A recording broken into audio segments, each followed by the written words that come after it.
Welcome, you beautiful people. This is week 2.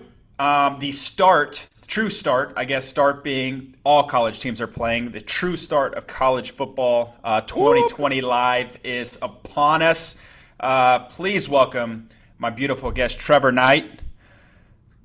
Bryce Petty, how we doing, Yes, man? there it is. It was a slight delay there. I'm just making sure you're here. I don't want you to be in the weekend too fast. Okay, I'm just here. making sure. Okay. I've got a Man, it's great to see week, you. So, you probably hear me pretty good, but this is official. But I still got my beer. So here we go. Week 2 with my man, Bryce Petty. Hey, we got a lot of good interaction last week. A lot of you guys out there that were listening loved what Greg had to say. I know Greg had some really great points, but they liked us too, Bryce. They liked what we had to say. You know what? I'm not here just for the personality and or the credit score. I think that I do have a lot of things to provide. You are very much so the looks, and that's okay. I'm not mad about it. Right? We're here for the looks. We're here for the brains, but most importantly, we're here to talk Big 12 football. Let's go. Bryce, before we start, give me a little virtual cheers there, my man. Cheers. Cheers, Dude. cheers. It's always good being around you. All right, well, let's dive in for the day. Yep. We got a lot to talk about today. A lot of things going on in the Big 12. A lot of things going on in college football. The Oklahoma Sooners are now having to change the location of their game due to the hurricane. We're thinking about all those people down there in the New Orleans area, and hoping that everybody stays safe. But a lot to talk about, Bryce. So why don't we dive on in, man? Yeah, please do. And again, to reiterate, man, that's a great sentiment. I actually have family in Alexandria, so I'm hoping that my family's okay. Everything in terms of our family text message, everybody came back okay. But man, it's never fun. Power outages, flooding, damage to pictures and memories, all that kind of stuff that you just never want to see. So our hearts do go out. As we do have the Saints actually up here as well, practicing in Jerry World. So just a tough deal. But to get back on a little bit lighter note, yes, super excited about what is to come. We did have Illinois beat Nebraska. The first point to the college football season, a safety on special team. Did you see that? On a horrible play. It's one of those plays Tough. that you practice all offseason. It's like what not to do on the film cut-up, right? And it happens, and just a tough break for those guys to start off the year. But you expect that, right? I mean, it's the first couple weeks.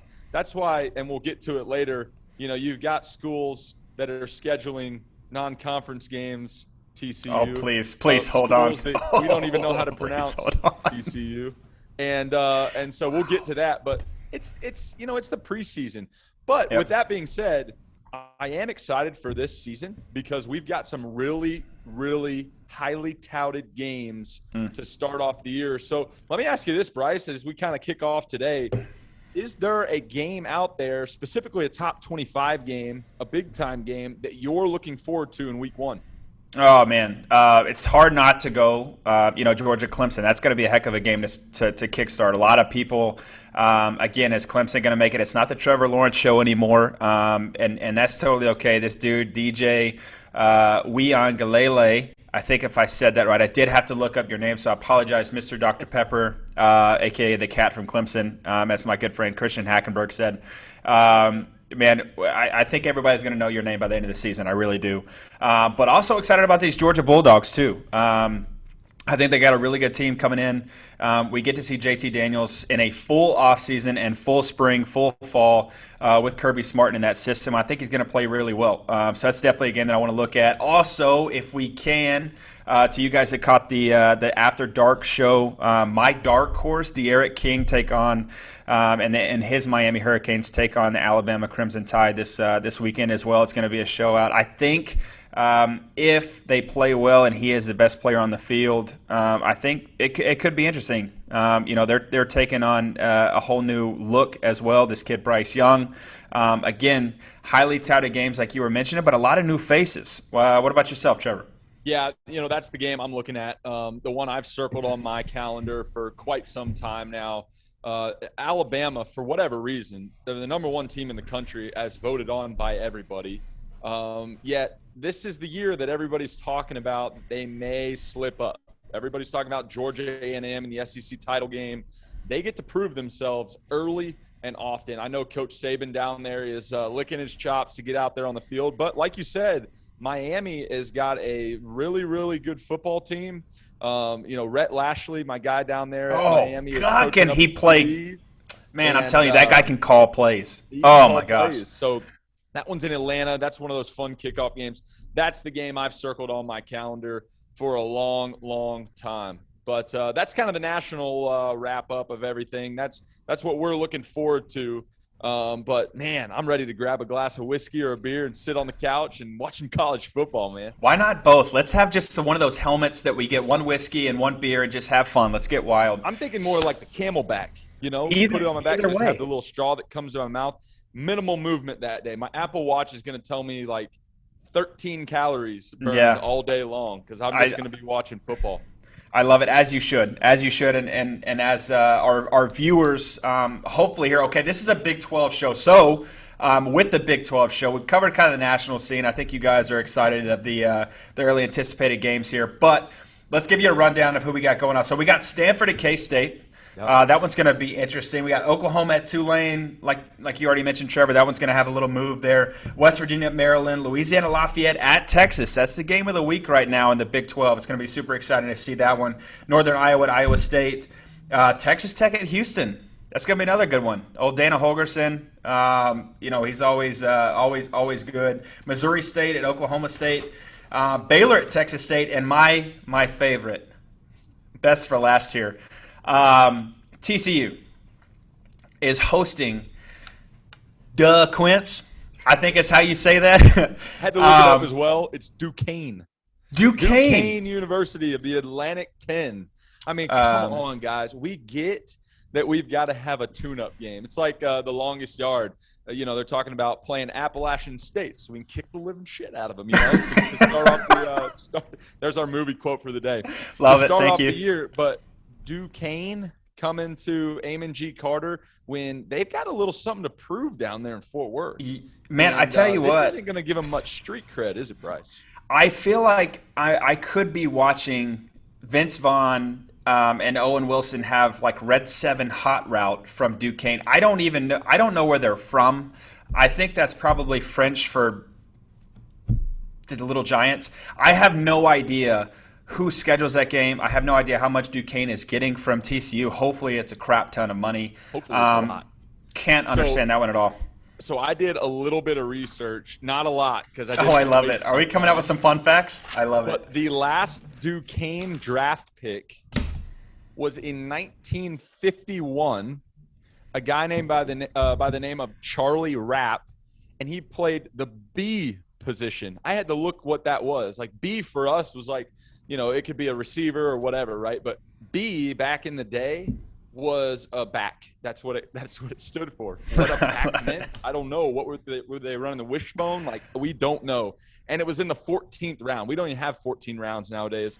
1951. So these guys aren't necessarily pumping out talent, but hopefully it's a confidence builder, for those Horned Frogs down there in Fort Worth.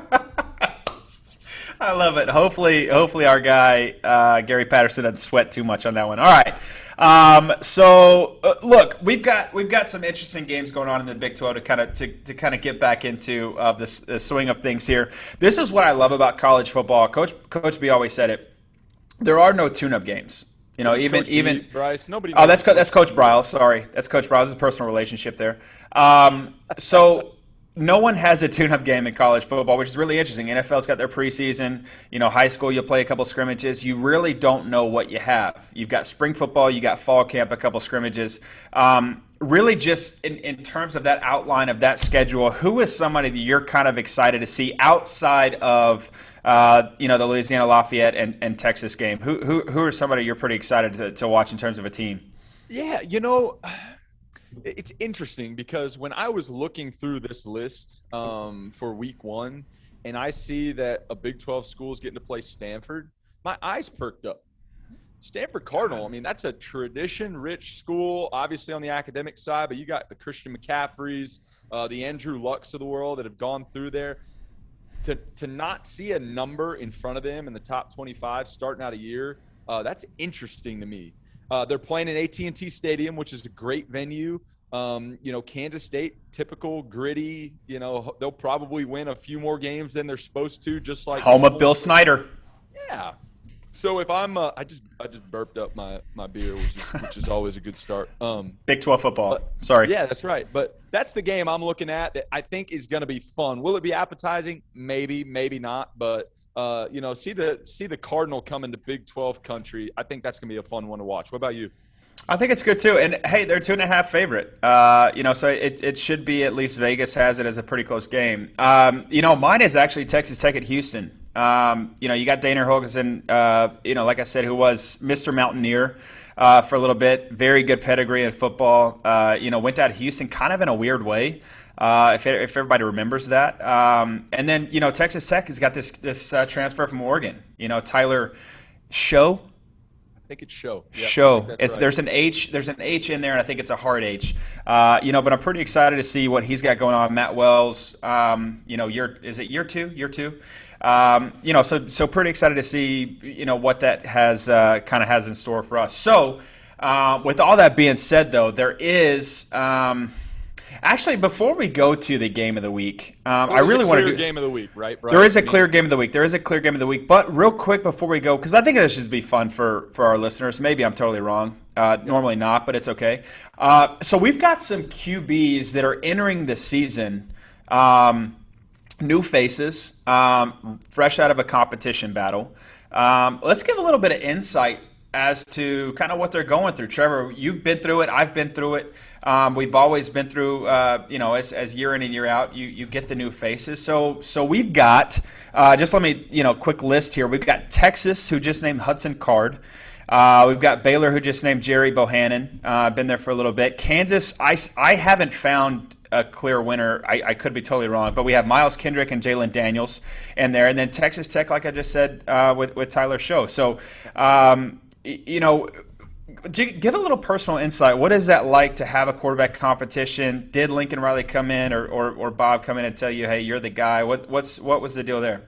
Yeah, that's a good question. So when you look at the landscape of the quarterbacks in the Big 12, I'd say it's a relatively typical year. You've got a couple guys that are coming back with a lot of experience, a couple guys that have played a lot, but they're still kind of battling for that job. And then, like you said, just some new faces. And, during my career, I kind of faced every single one of those. There was times where I wasn't looking over my shoulder and I just got to be the guy. And the preparation for that, as you know, you can be confident. You can get, on the same page with your receivers. You can go into the season knowing, hey, it is my job, and we're going to potentially go win a national championship. That's the mindset to it. When you're in that middle range, I think that's the hardest. You're looking over your shoulder and you're saying, okay, I've proven myself a little bit, but obviously I haven't proven myself enough to give this coaching staff enough confidence in me to just name me the guy. Oh, there's, Blake Bell over your shoulder, or Baker, or anybody, right? I mean, there was only a few times in my career where I felt like I was the guy. Other than that, it was always looking over my shoulder, which is tough mentally on a young kid. Some guys can handle it. Some guys can't. I think I did a decent job, maybe not a great job.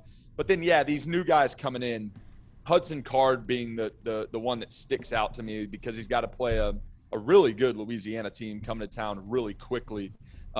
He's still looking over his shoulder, but I know he's just chomping at the bit to get out there on that field to prove what he's been practicing for, working for, watching film, working out, all these things in the offseason and even into his, last year where he just got a little bit of playing time.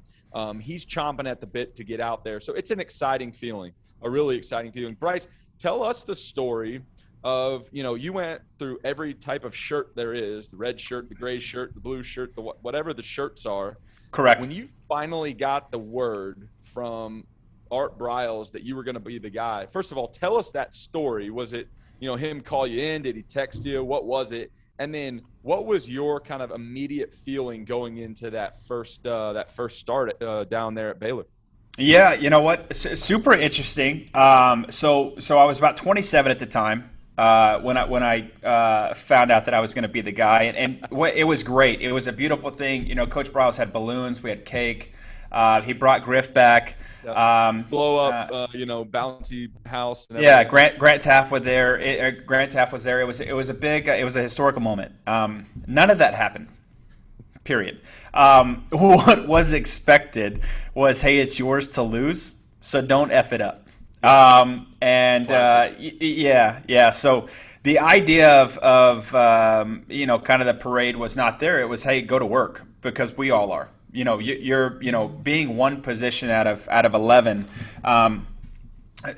especially as highly marketed as most of these kids, Texas, that was a big question coming out of spring and into fall. Who's going to be the guy? Same thing at Baylor, same thing at Tech. Everybody's fighting for a spot, and it's kind of the only position that you really see in terms of who that guy's going to be. Sometimes you'll see it as, who's going to be the number 2 running back, or, who's going to be the whatever starting receiver. But, a lot of times it truly essentially and highly focused on the quarterback position. But, the other 10 guys, man, it's who puts us in the best, possible situation to win.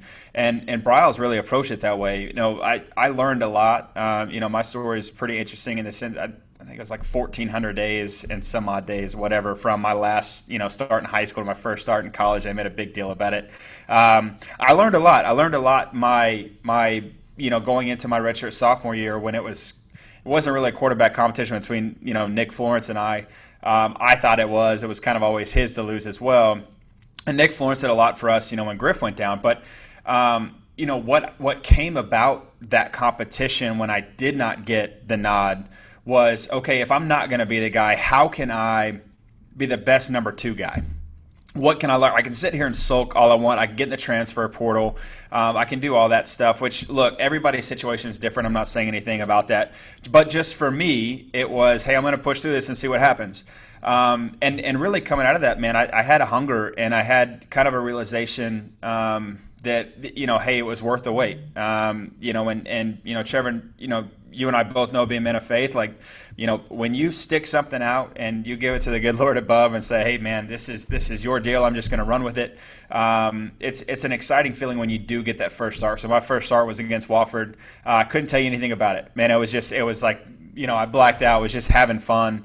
But I tell you what, the first touchdown is just such an overwhelming feeling. It's just, when you're a kid and you're playing hoops by yourself and you're shooting the 3-point, and then you actually get to go do that in a game, that feeling you can't explain. When you're hitting a baseball against a cage, and then you actually hit the game-winning home run or the game-winning hit double off the wall, you can't explain that feeling. Same thing, man. There was so many times where I was in the indoor, practicing by myself. I actually had my dad come up, which is such a blessing, because I know that a lot of guys don't get that. His support for me in that time was incredible. And so to actually have that first touchdown it was great. But to your question, no, there was no hoopla. Bryles said, hey, look, go do it. You've been here. You know what we're doing. Now go to work and put it out on the field. And so that's all I needed. It was just give me the opportunity. So I'm really excited to see these guys to sum all that up. Absolutely. Is there one guy in particular that you're a little bit more excited about than others? Yeah, I think, and this will lead us into kind of our game of the week. Man, Hudson Card, a guy that, grew up right down the street and went to Lake Travis High School, followed after Charlie Brewer, followed after Baker Mayfield, followed after Garrett Gilbert. I mean, all these guys that came before him kind of paved the path for him to be where he's at. And the Longhorns finally got one from right down the street. They missed out on so many of these guys over the years, and they finally secured one. But I think what Steve Sarkisian did, because I know him and I played for him when I was with the Falcons, I know how he pushes his quarterbacks, and he, demands perfection from them. So he took a long time to name a starter here. I think he'll probably give Casey Thompson a few snaps, but it probably a similar situation to what you had in a similar conversation. Hey, it's yours. Until you screw it up type of deal. I think he has all the tools. I had an opportunity to go and throw with him and Garrett Wilson, who's killing it at Ohio State right now, but went to the indoor with them up at Lake Travis and threw around, and kid was just wise beyond his years. So playing at DKR, big-time matchup against the Raging Cajuns, Really excited to see his composure. Really excited to see him step out there, get his feet wet, and throw that touchdown for the first time. He might have thrown a touchdown last year. I know he got a little bit of time, but it's a little bit different when you're a starter. Totally different. I agree, and that's actually my guy as well. I'm really excited to see, what they put, their product on the field. And so, without further ado, let's get into this game of the week. This one's interesting, and for you guys that don't know, Lafayette is coming in here hot, like hot. This is not a sleeper of a game whatsoever. Not that there's ever a sleeper for anything, but especially not this one. Trevor, what are your kind of keys this game? What are the things that you're going to watch for, and then things that you want to see? Yeah, I'll start it off like this, and I probably should wait to say my prediction till the end, but I'm going to start off that way. I'm taking Texas in this game still. You're at DKR. It's the home opener. Is it a tough matchup? Yes. Is it one of the better teams that Louisiana has put on the field lately? Absolutely. I mean, you look at them in the Sun Belt Conference, they averaged 423 yards and 34 points per game last year. They beat an Iowa State team that everybody is still talking about. At Iowa State. In the rankings, exactly. Their QB, Levi Lewis, he returns. He's a fifth-year starter. Their O-line is said to be the best in the conference. I mean, they've got a lot of firepower over there at Louisiana, but you're still going up against Texas. And I know everybody says, well, Texas is back, Texas is not back, whatever. You're playing at DKR opening night. I think the Horns are going to come out with a win, but it's going to be a lot tighter match than what you would typically see from a Louisiana team coming to the University of Texas. What are your thoughts, Bryce? Yeah, I love it. I'm with you. I really think that this is a good game. Definitely one that Texas needs to strap up for. Again, to your point, they're hot. They're Sun Belt champs from last year. Billy Napier has had a really good pedigree. Went to Alabama, won a few rings, came back and has coached his team since 2018, and he's 28-11. He's building something down there. Turned down programs this past offseason, the offseason before, means that he wants to be there. Which is really interesting. Says a lot about what he's wanting to accomplish there, and then it's not done yet. And so what better way to tap again into that resume than to knock off Texas. So again, this Levi Lewis kid, watching some highlights on him, the kid can play. Big kid, can extend plays. So Texas is really going to have to be concise. Is going to have to be in terms of keeping him in the box. They're going to have to really rely on that front seven to keep him in check, which I think they do. They've always been able to recruit good guys in the front, or I mean the back end, I guess, the front seven for Texas. But the other thing too, real quick, just a stat that I found very interesting is that Louisiana Lafayette is returning 10 of 10 starters on both sides of the ball. That was one thing that Coach Brawls always told us, that you can't teach experience. That's something that you just got to know. So anyways, okay, so keys to the game here for Texas, and the three things that I really want to see, and these are the things I wrote down, and I want to see an identity from Texas. You've got three coaches since 2014. Again, those guys are just like the Yankees. They're just like the Dallas Cowboys. Every year is a big year, and there's so much hype around who are the Texas Longhorns going to be. The heck with all that. Just who are you guys going to be this year? Who are you guys going to be week one? And I hope that they come out and really put a stamp on that. Second thing is just leadership. Who is that guy that steps out? Is it Hudson Card? Is it Bijan Robinson? That guy is a freak. I think he's going to have a big year. And Hudson, man, don't feel like you got to do too much. Let it run through Bijan, man. Let those guys, the big boys up front, keep feeding those guys tacos. Get them a couple endorsements from a couple of, Velvet Tacos down in Austin. And let those guys, make plays for you. And you just be a disher, man. Just be a product of your environment. I think Steve Sarkisian is going to do a really good job with doing that. And then lastly, it's just, again, kind of playing to that point, but go be Old Texas.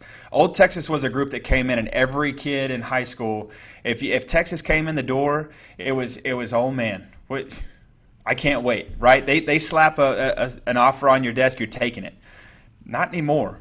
go back to Old Texas. Go be that group where, you're about to head off to the SEC. This is your time to kind of solidify that town in Texas, in the state of Texas, and not only that, but just nationally. Go make a mark for yourself. Yep, I agree with you, and that leads into my kind of 3 points as well. Old Texas. I mean, I remember when I would go to my high school locker, and there'd be a bunch of letters in there, which was such a cool deal. I kind of was for lack of a better term, a douche, and I'd take them to class and open it up, and all the girls would look at me and think I was really cool. But I remember the time that I got my first letter from Texas, and I saw the horns on there. And yes, I grew up a Texas kid. Was I going to go there? Probably not. But I went to I believe it was a algebra class, and started opening up that letter, and I was like, what is it going to say? I think it was like a camp invite, which is like not a cool letter to get unless it's like a handwritten letter, It's okay.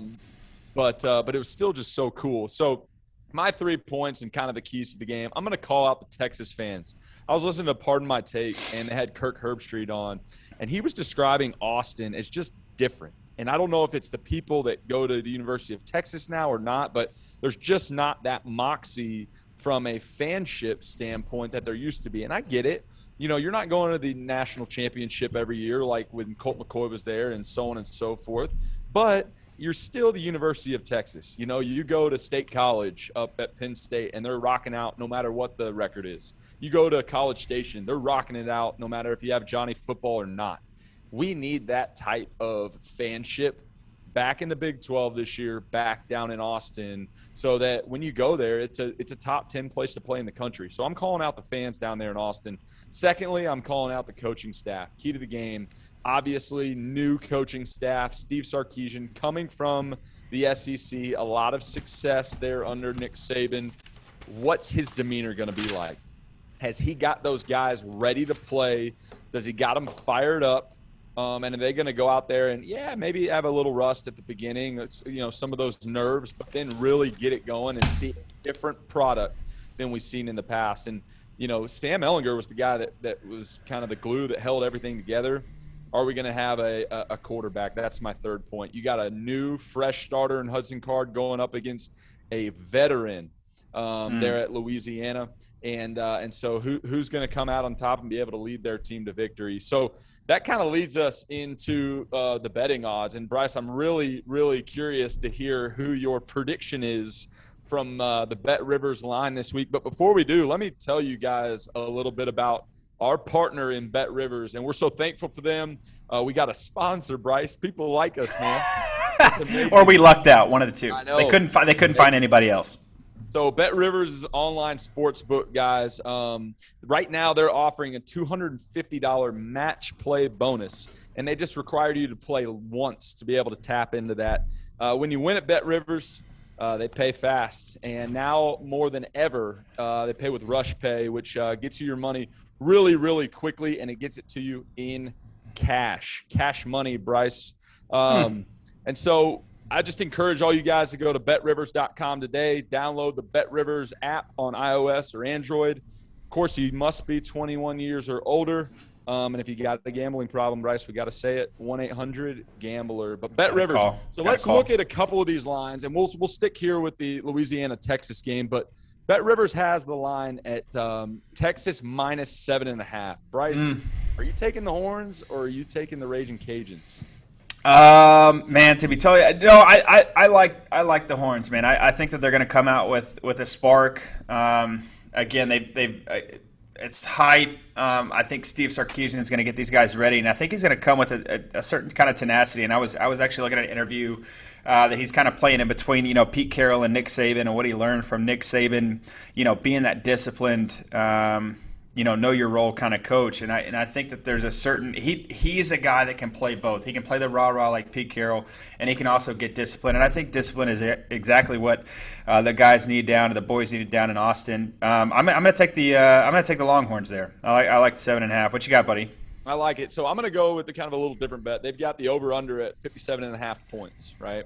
Yeah. I got the Horns winning 31-24. So I'm going to go ahead and take the over. Carry the 5. Okay. I'm going to take the over. I think, again, probably not a great bet week 1, especially with a new quarterback there at Texas. But 31-24, final answer. I'm taking the over there with the Horns winning it all. Yeah, I like that. I like that play. I got a little bit higher. I got, because again, everything you hear about Raging Cajuns is their offense. They do have two dudes up front that are pretty dang good, but with Bijan Robinson leading the group there, I got them 35-24. Love it. All right, let's do a couple more of these games before we move on to our favorite segment of the day, where we get to crack open another beer. Bryce, let's go. Kansas State hosting Stanford, although it's a neutral site there at AT&T Stadium. They got Kansas State -2.5. Who are you taking there? Yeah, this one's interesting to me. This is kind of a toss-up. Neutral site. Skylar Thompson's been there for 7 years. I think he's got about every shirt in the closet as I do. At least it feels like he's been there for 7 years, which he's been playing. I didn't play. I only played 2 years. So, but to be totally honest with you, the way that they play ball, they keep the offense off the field with the time of possession. They like to run it, down in, down out, kind of downhill run game. And then they do a good job with Skylar, keeping him, kind of poised and not asking too much of him. So I like Kansas State in this game. I actually have them 24-21 is kind of what I have them. So, yeah. Yeah, I like it. So I loved playing against Kansas State. Played against them quite a few times, even played against them at A&M. The record wouldn't say that I loved playing against them, but they were a cover 4 that rolled to cover 3. They brought a little bit of man blitz. It was just simple. But because they were simple, they were so good at what they did. Yep. Like you said, on the offensive side of the ball, dink and dunk. They had some interesting type of schematics. But on the defensive side, hey, we're going to line up across from you, and we're going to try and be just the better, more disciplined team. So with that being said, they got the over-under at 53. I'm for sure taking the under here. Yeah. With all the points that you said, I just don't think that they're going to score 53 points. I think it's going to be a 17-14 ball game to open up the year in favor of Kansas State. Of course, I'm probably going to pick all Big 12 teams because I want the Big 12 to, be good this year because it's better for, our big dogs at the top. But, 17-14, I got the Wildcats winning that one here in Dallas where both of us sit. Last one here, and then we'll move on. Texas Tech at Houston down there at NRG. Obviously not a home game, but technically a home game for the Cougars. We've got a Texas Tech -2. What are your thoughts there, Bryce? Yeah, to be totally honest with you, man, this is kind of my upset alert. I'm not real sure what we have cooking in Lubbock. I don't know, man. I know it's going to be a high-scoring game. I actually want to look at this over-under. This over-under set at 65.5. I'm going to take the over on that. I think it's going to be a pretty high-scoring game, crazy enough. Yeah. And so I tell you what, I think it's going to be a 45-42 game is kind of what I had it in my notes. It's going to be a brawler, but I got Houston. Who are you going with? I got Houston. 42, who? I got Houston. Houston. Okay, I'm with you. I'm going with Houston. Don't know what's going on out in Lubbock with Matt Wells. I mean, who knows at this point? They could be decent. They could be horrible. As Greg said last week, kind of the bottom half of the Big 12. We don't know where they're going to end up. Houston's got a lot of moxie going on in their athletic department right now. Basketball team. Yep. Football's been doing really, really well. I'm going with the Cougars. I'm definitely betting against that line there. Over under, I'm going the under, man. I mean, what? Yes, 100%. I got destroyed. I was in Chicago a couple weekends ago at a bachelor party. We got destroyed in every single bet. And we were betting on preseason football, which is not a good thing to do. I really hope that you're not taking the overs. You don't take the overs, man, especially when you don't have an identity or anything like that. Week 6, week 7, week 10, absolutely. Dude, but in listen to me. 65.5, I'm definitely taking the under. Listen to me. You are talking about two totally different games. You have situational football in the league. You have offense, and more offense. There are so many busted plays weeks 1 to week 3 in college football. It's not even funny. I love you. I think you're the best looking dude I've ever. That is a crazy statement that you would not take the over. Well, when it's a 24-14 finish there in NRG, you can come talking to me. Well, hey, that's fine. I'll shotgun a beer. Yeah, I'll shotgun a beer on show. Numbers down. You got a shotgun next week if that game hits the over. Is that a deal? Done. You got to do the same thing. thing. Are holding me to it. Okay, cool. Real quick before we go on though, let's do a player to watch. Player to watch outside of probably the normal Spencer Rattler here. Who's the guy that you're excited to watch this week? Yeah, I'm excited to watch Skylar Thompson. I think he's one of those guys that we were talking about at the beginning, kind of in the middle, where yes, he's played a lot, but has he really come out and taken over that football team? Some would say yes, some would say no. That's my point, right? I want him to come out in AT&T Stadium, awesome venue against Stanford, which is just a neat team to line up across from. And I want him to play really, really good. That's why I'm excited to watch that game. Yeah, they're not ranked, neither team, but 11 o'clock, let's get this college football season going and watch this kid have a debut for the 2021 season.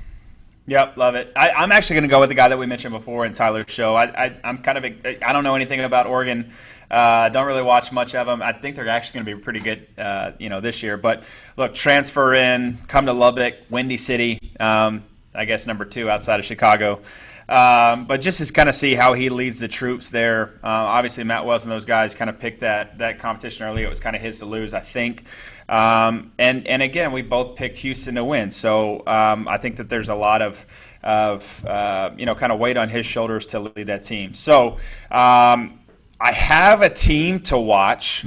Okay. Right. I think it'd be interesting to see, not just because I went there alma mater, but I really am excited to see my Baylor Bears play. I want to see what year number 2 under David Aranda looks like. I think, again, 2020 is kind of such a crapshoot with obviously the thing called a pandemic that we went through. This is a team's full off season, again, full spring, full fall. I think those guys are going to come with a chip on their shoulder. Charlie Brewer's no longer there. Played a lot of games for Baylor. Got this guy, Jerry Bohannon, who's been there a while, seasoned guy. Not as many shirts as I had in my closet, but he has been there a while. So just excited to kind of see what the Bears put on the field. What about yourself? Yeah, no, I am excited to see Baylor as well. My high school coach is down there, David Wetzel, and just the way he talks about Coach Aranda and what they're doing down there could be exciting in years to come. I hope not from a fanship standpoint, because I don't like you at all. It's okay. Anytime anything related to you has success other than this podcast, I get really upset. But I am excited to watch him. No, somebody that we haven't talked a lot about today. I'm really excited to watch the West Virginia Mountaineers. Neil Brown, who absolutely dog-cussed me when I told him that I wasn't going to go to Texas Tech when he was there. I'm excited to see him, at the reins at West Virginia. And Jarrett Doege, Doege's a big name in college. He is a name we've heard before. Yep. Yeah. Seth Doege, who was at Texas Tech, the relation there. But Jarrett Doege, he's got the ability to be a great player and lead that team. And they're kind of my dark horse. They're sitting there kind of in the middle. We probably won't talk a lot about them, leading into the year. But, man, it's a tough place to play out there in Morgantown. And that's my team to watch. Not fun. That's a great team. Great team. Hey, Trevor, real quick, dude. Let's pause here for half a second. I'll come right back. Hold on. So you guys won't see this because we're obviously going to cut it out, but we just had to take a little restroom break, and you guys will see it. Man, Bryce is over there doing the pee dance, just bouncing around. But, Bryce, it's time I gotta be honest. for our it is. favorite part of the show. 2 Qs and a beer. And a beer.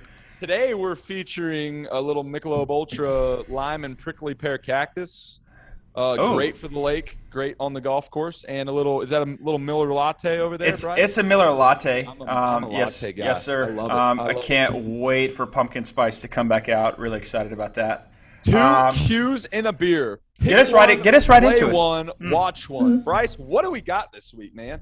I'm pretty excited about this, and we'll start slow. We'll ramp up as we go, but pick one. We're going dark horse for the national championship. Obviously, this is a Big 12 podcast here. We're excited about all things Big 12, but who's a dark horse national champion for you, Captain Trevor Knight?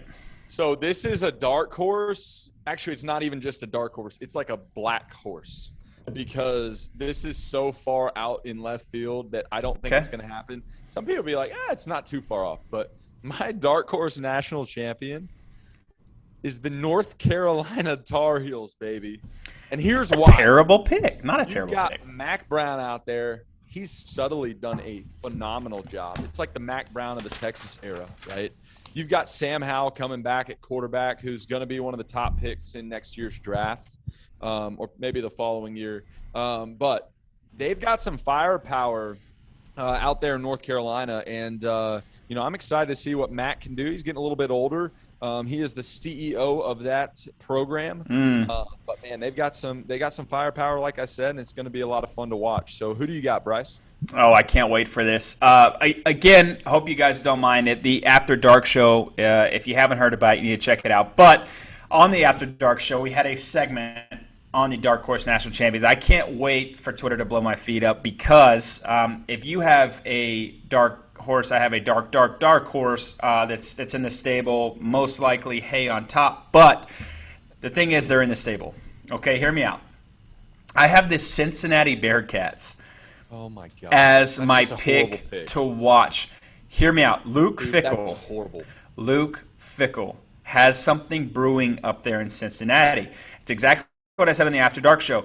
You have a kid named Desmond Ridder. All these new faces coming. That guy is not a new face. And I know no one really sees what they're doing in the athletic conference up there, or American Athletic Conference, sorry.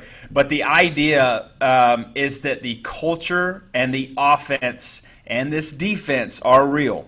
They have Indiana at Indiana in September. They have Notre Dame at Notre Dame in October, both top 25 teams. I think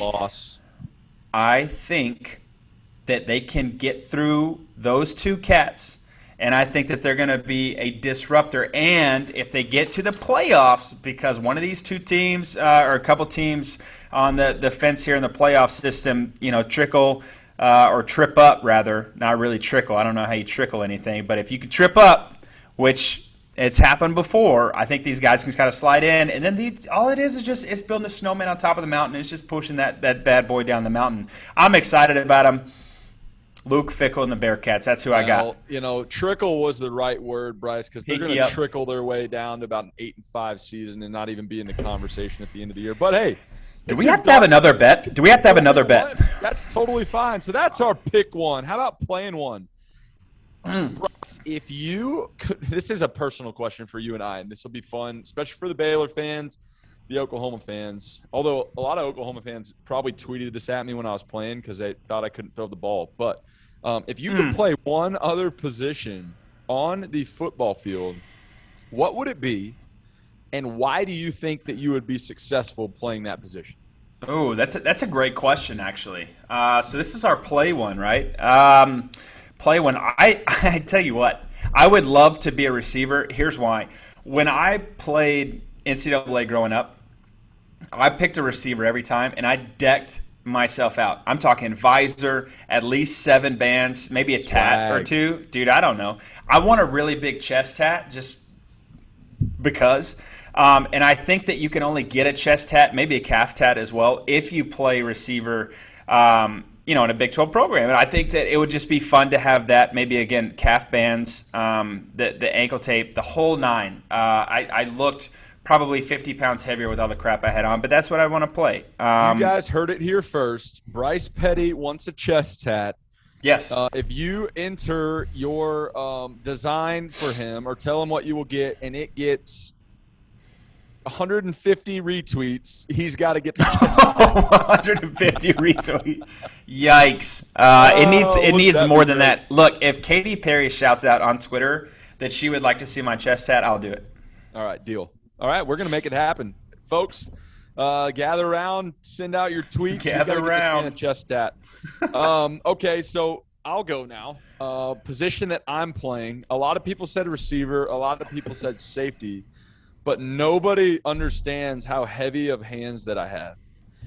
My kick slides from the tackle position, the offensive tackle position, are way better than Orlando Brown's starting left tackle for the Kansas City Chiefs. Kind of bold.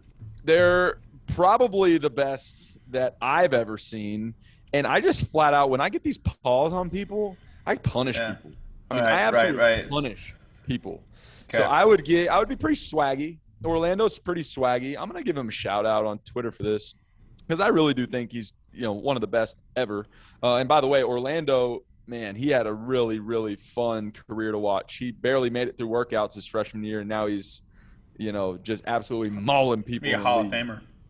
Love you, Lando. But I'd be swagged out for sure because I'm a swaggy guy. But put my hand in the dirt. Let me get in the trenches. So let me go up against Davion Clowney and J.J. Watt and just show them who's boss. So play one is not realistic, I guess, is what you're saying. Which is fine. Because, look, there's a thing called a turf monster, and it gets me every time. Hey, we can all dream, can't we? Yeah, I tell you what, it's on there. So, okay, look, so watch one. Because we have a series that they pick one, play one, watch one. Look, who's your team to make a run into the playoffs? Not a dark horse, just a team to make a run that is realistic on our pick one, play one, watch one. Yeah, this is not super dark horsey, if you will. Dark horsey. That sounds good. EY. Play that in basketball. I'm going to go with Georgia. I think Georgia has got a shot this year to not only go to the SEC championship. I mean, the East is, pretty weak, so I don't think that's too big of an accomplishment. But to go in there and beat whoever comes out of the West. Is it A&M this year? I don't know because we got a new quarterback. Is it Alabama like every other year ever for the last 275 years? Possibly. I think Georgia's got a shot this year to not only go to the SEC championship, win it, and get back to the national championship since Jake Fromm and that squad left. Frommy dog. Shout out Buffalo Bill Hills. You know what? You probably read my notes when I was on my bathroom break. Because I actually had the dogs on top. The terrible video, Lord, I apologize for that right there. I tell you what, who's your team?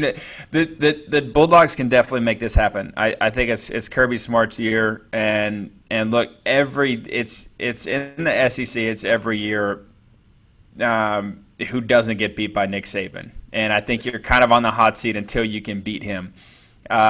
He's made it to where he needs to make it, but he just hasn't edged him out. I think this year could be the year if they play all their cards right, guys stay healthy. Again, like I said, ride JT Daniels, and they've always got a top 5 recruiting class. They're just really, really good, both sides of the ball, and special teams as well. Even though my favorite kicker got drafted, did he get drafted by the Colts last year? With Blankenship, was it last year that he got? Yeah, I could be totally off. Dude, he's my favorite. Anyway, so I could be totally wrong on that. Okay, that wraps up our pick one, play one, watch one. As always, it's exciting. So closing remarks here. I mean, I hate that we have to be at this point already. But so our best bet, and I know that we've kind of already talked about it a little bit earlier, but our best bet for game of the week. We probably should have wrapped that up on this end of it, not while we were talking about it. But you picked Texas. I picked Texas. Again, just one or two things that you're excited for to watch there. Well, here, I'll tell you. I'm going to take this a different direction to close out. Excuse me. Please do. The thing that I am most excited for the Texas and Louisiana game is the cocktail and or beverage in my hand. So okay. I think that I am going to have at least a couple Miller Lights, and then I'm going to switch over to my favorite TX whiskey on the cube to watch this game. That's what I'm looking forward to. I think it's going to be a great football game for everything that we've talked about today. But those are my beverages of choice for the game. Bryce, are you going to have a mimosa or a Dirty Shirley? I mean, what's your go-to here? I tell you what, that's typically how I start as a mimosa. I follow up with a quick daiquiri. But then I end with a martini because I'm classy, but I like to party. So I'm going to play another game, and we're going to have this with our Twitter followers. Over under how many times they talk about Steve Sarkisian's debut. How many times do you think that is talked about? I'm going to set the over-under at 8. What are you going to take? And this is just on that game's broadcast, correct? Just on this week's broadcast. Over under 8. I'm going way over. I'm saying they mention it 20 times before the game even starts. So way over. So put me down there. If I lose that one, I've got a shotgun. If you lose the Texas Tech Houston over under, you've got a shotgun. That'll be fun for next week. Bryce, that's week 2, man. Let's tell these guys a little bit about our sponsors and our partners at the Field of 12. So Field of 12, now not even a brand new podcast, but we are on week 2 of this podcast, and we'll be covering college football by the people that know it best. That includes you and I, Bryce, because remember, we are never wrong. But we've got guys all over the country, including big names like Cody Sansabal, Harry Douglas, Joshua Perry, Christian Hackenberg, our guy. And, of course, we are the go-to when it comes to the Big 12. So join in every week. We're on anywhere you can get your podcast from. Apple Podcasts, Spotify, YouTube. We're busting things out on Twitter. Please interact with us on there. Bryce thinks he's really good at Twitter, and he kind of is. I'm going to give it to him. But hit us up on there. We'll be pumping out bits all week long. A lot of fun going on this year in the Big 12, and we want to be interactive with you guys. So go subscribe, join us along, ask questions. Me and Bryce Petty, my esteemed co-host, are going to have a lot of fun with you guys this year. So, Bryce, that's it, man.